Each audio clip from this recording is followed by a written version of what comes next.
Bóng làm gì đây? Bóng xin chào các bạn đi.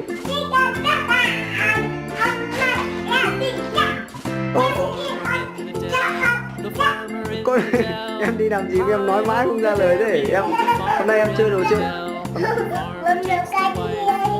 Bóng dám ở cái gì đấy? Đúng rồi, đồ chơi à? Thế hôm nay bóng có đồ chơi gì? Đồ chơi gì đây? Thôi vứt tí ra, cái đồ chơi của bóng đâu? Cho bố xem nào. Đâu, cái gì? Tố bóng biết cái gì đây?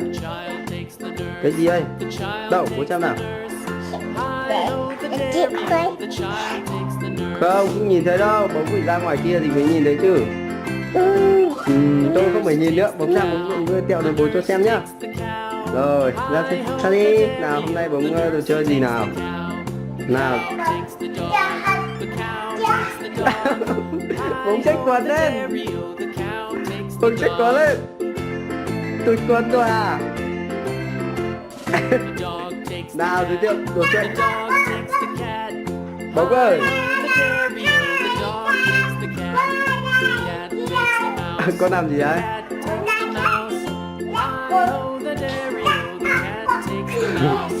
Thế bóng chơi đồ chơi gì nào? Hôm nay giới thiệu nào? Mãi không giới thiệu nào. Hôm nay câu cá nhá. Nhá bóng nhá. Sứa. Bố xem nào. Cái này ở sứa rồi thôi. Nào. Này giả bóng. Nào, giới thiệu. Thế đồ chơi câu cá của bóng đâu? Con gì đây? Con gì?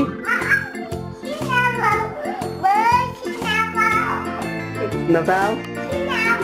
À, chim ngã bóng à? Con cua à? Thế con cá đâu? Cái gì đây? Cái bát chứ.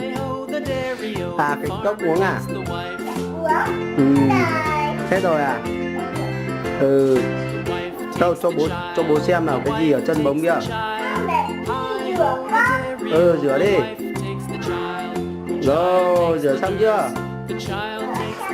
Xong thì phải để vào cái gì? Không, để vào cái bàn đâu. Không phải. Chỗ đấy để được. Đúng rồi. Đúng rồi. Hôm nay mình bảo bóng giới thiệu đồ chơi câu cá mà bóng cứ rửa cốc à?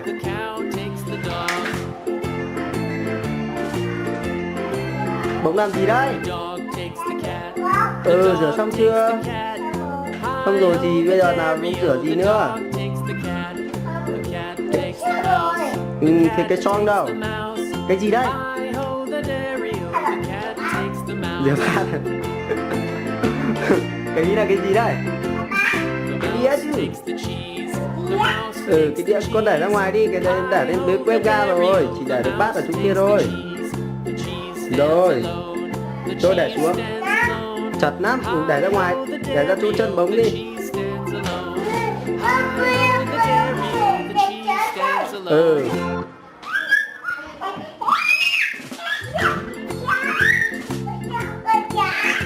Con sợ con cá gì mà sợ à? Con cá sấu à? Con cá sấu sợ quá nhỉ. Rồi. Cái gì đây? Cái búi tóc của mẹ à? Thế bóng có chơi đồ chơi nữa không? Để bố tắt đi đây. Thì bóng có chơi nữa không? Bóng có chơi đồ chơi nữa không? Để bố tắt đi đây. Không tắt thì bóng làm gì? Bóng chơi gì? Đồ chơi gì đây? Bố giới thiệu đây nào. Đâu, cái ý là cái gì đây? Rồi sữa mình giới thiệu mãi rồi. Nào, con gì đây? Con cua à? Cua rồi. Nào, thì bóng làm gì đây? Xách cái quần lên nào, chơi cái gì?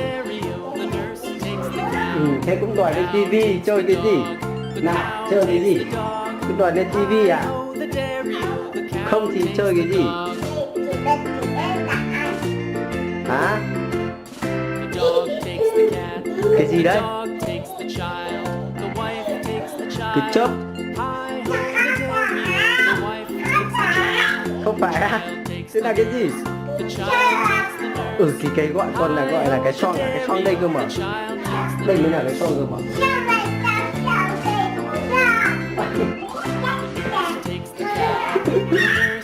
Thôi, bố tắt đi nhá. Không à, tắt đi nhá. Không tắt thì ra chơi nào, chơi gì nào? Gì? Nhà bóng á? Nhưng nhà mình có nhà bóng, hôm nào đi chơi nhá. Thế thôi nhá, không chơi nữa nhá. Thì nào đứng lên để bố chụp ảnh nào. Thế thôi nào. Xin chào các bạn đi, hôm nay bóng chẳng biết chơi gì. Nhưng mà hôm nay bóng chẳng biết chơi gì. Thế hôm nào mua đồ chơi mới cho bóng nhá.